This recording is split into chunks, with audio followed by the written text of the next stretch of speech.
estamos de volta. E o debate bacana, esse debate que passa tão rápido, a gente já está no último bloco. Chama o filhote, chama o neto para participar.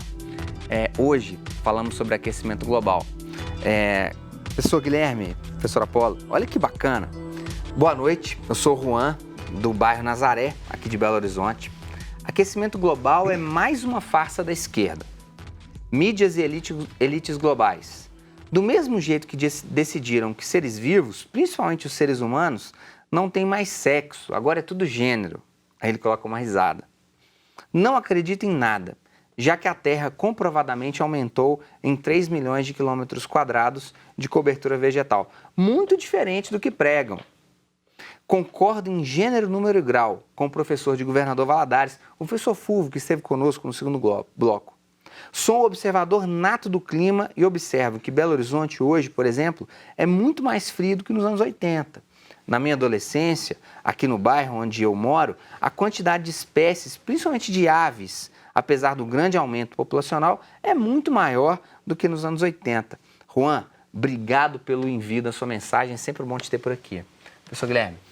Eu faria uma colocação, né, e pegando o terceiro ponto da minha fala original, que é a questão da dependência da sociedade atual do carbono para as suas necessidades de energia, e que a gente, quer queira ou não, nós dependemos disso, não, nós não estaríamos aqui hoje, não estaríamos vestindo essa roupa, não teria esses equipamentos e todos, não teria iluminação, não teria nada. A sociedade, ela é uma sociedade dependente de combustíveis fósseis. Para mim, eu prefiro ser assim. Eu não gosto do discurso do certo e do errado, do bom e do mal, do bonito e do feio, da esquerda e da direita, do aquecimento e do resfriamento. É fácil definir uma polarização e você está aqui ou você está ali. É fácil, é muito mais fácil, talvez até para o próprio entendimento do ser humano, você se colocar como numa dessas duas polarizações. O que eu posso dizer é que essa questão do aquecimento global talvez seja... Desculpa a questão da água, que também é importantíssimo, mas talvez seja o fenômeno mais complexo que a humanidade tem que se resolver. E talvez seja o único fenômeno que a humanidade toda tem que estar no mesmo barco para poder resolver, porque da questão da espacialidade, se resolver aqui, não resolver lá, a coisa vai ter problema. Então, na minha opinião, né, uma vez que existe um grau de certeza, mas existe um nível de incerteza também, mas os estudos científicos existentes, eles devidamente reconhecidos, com todo respeito ao professor Fulvio, eles apontam para que haja uma tendência de aquecimento do planeta e que esse aquecimento, com muita probabilidade, pode ser causado pela ação do ser humano na Terra. Não tenha dúvida de que a economia do planeta ela tem que partir para uma descarbonização. BH está mais fria, pô? Não, eu não acho. A construção de muitos prédios, asfalto, cimento, isso tudo segura calor. Né? Então, Belo Horizonte, isso é fácil verificar, é só olhar as temperaturas, deve ter aí nos últimos 100 anos. Né? Eu não sei aqui agora. Mas e é uma necessidade. A minha sensação é que Belo Horizonte não está mais fria do que dividir o que era clima e o que é tempo. Mas esse é o ponto. Isso aí teria que pegar as estatísticas para ver. O que eu acho importante colocar aqui é que a questão do aquecimento devido à queima de carbono, sobretudo nas cidades, ela além de aquecimento que produz, porque realmente tirou esse carbono que estava enterrado e passou ele a colocá-lo na vida ativa aqui na atmosfera. Além disso, tem o problema da poluição do ar, a produção de câncer que a gente respira, esses derivados de carbono, de petróleo. Então, são vários outros fatores. E também a discussão que a humanidade faz hoje da matriz energética.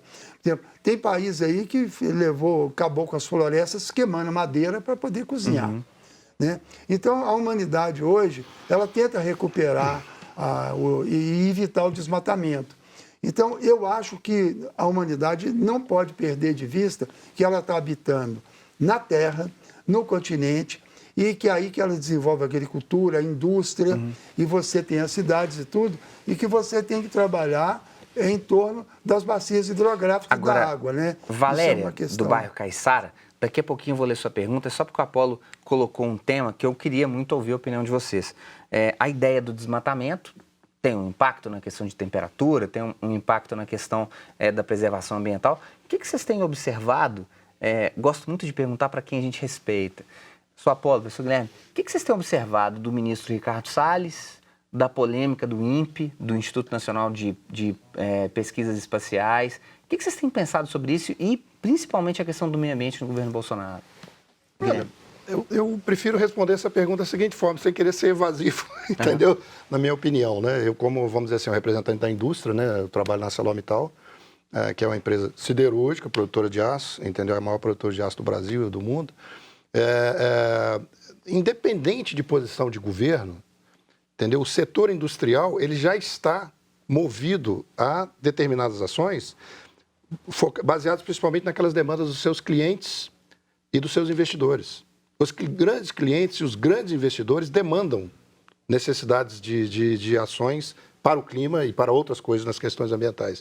Então, independente se o governo A é a favor, se o governo B é contra, se o governo A chegou aqui e falou que é assim, se o governo B falou que é o contrário, o setor industrial ele passa a caminhar numa esfera maior em termos de necessidade de atendimento Sem que querer, precisa. então, Apolo, ser insolente com o Guilherme. Está mais fácil desmatar no governo Bolsonaro? Não, isso é sem dúvida, né? Porque ele está querendo desmatar a Amazônia, porque ele acha que é um desperdício o índio ter terra não produtiva. Para ele, a terra do índio não é produtiva, como se o índio não merecesse respeito, vivia daquele jeito. Então é o seguinte, mas em relação ao que o Guilherme falou aí, que a indústria, os acionistas estão pressionando para a questão ambiental, eu vou discordar de você hoje a primeira vez. E os clientes. Pois é, eu terminei de ler um livro que chama A Corporação, do Joel Bacon, um americano, advogado, atualmente está morando no Canadá. Ele coloca que a coisa que interessa aos acionistas é o lucro imediato e rápido. Exemplo é a Vale do Rio Doce, né, que hoje é só Vale, e que ela passou por cima do Rio Doce e da população de Brumadinho e do Rio Paraopeba. Segundo o Joel Bacon, em A Corporação, a Organização Mundial do Comércio dá total cobertura aos contratos feitos das empresas com os países e que as corporações internacionais têm apoio até militar das grandes potências, que é a proteção do capital e dos contratos. E que um CEO de uma empresa, quer dizer, o diretor, o presidente da empresa, o executivo, né, ele não tem o direito de causar nenhum prejuízo ao lucro dos acionistas, porque o objetivo dele é viabilizar a rentabilidade daquele capital. E que se ele quer fazer alguma ação boa na área ambiental, alguma preocupação social com a população, que ele faça com o dinheiro dele, não com o dinheiro deles, não com o dinheiro da empresa. Eu fiquei muito impressionado com isso e eu tenho verificado que o mundo inteiro está dominado por grandes corporações de investimentos e bancos, que é ligado às empresas, que os historiadores do século XIX, XX, até usaram um nome que depois ficou muito assim chato de usar, que é imperialismo. Você fala imperialismo, virou assim uma coisa já, um chavão. Mas o imperialismo é isso, é a fusão do capital bancário com o capital industrial e ultrapassar os limites nacionais. Com isso, a humanidade, os países perderam o seu poder. Você vê que o governador de Minas e o presidente da República, seja do PT, do PSDB e agora do Bolsonaro, todos eles são subservientes aos crimes da mineração em Minas Gerais e no Brasil, que é uma destruição massiva, a destruição da reserva de água, a criação dos minerodutos, que eles não pagam pela água que usam, nada, nenhum tostão. Então, eu discordo só disso, Guilherme, porque essa questão, a questão da relação. Hoje, Minas Gerais tem um problema muito sério, que quem manda em Minas Gerais é a FIENG. Então, não é possível que esses empresários que acoitaram, corruptos lá dentro para emprego, que homenagearam o Ike Batista, eles hoje são conselheiros do governo federal, do governo estadual, e eles passam a indicar o secretário do Meio Ambiente, como acontece atualmente. Apolo, Guilherme, alegria tê-los cá, alegria enorme. Valéria, os senhores concordam que esse debate deveria sair da academia e tornar um debate comunitário? Não tem nenhuma dúvida disso. Eu concordo. O que o Horizonte Debate tentou fazer foi exatamente isso. O programa de hoje fica por aqui. Nós agradecemos muito a sua companhia. Eu te espero na próxima semana, tenho certeza, com outro tema tão importante quanto. Um grande abraço e até lá. Tchau!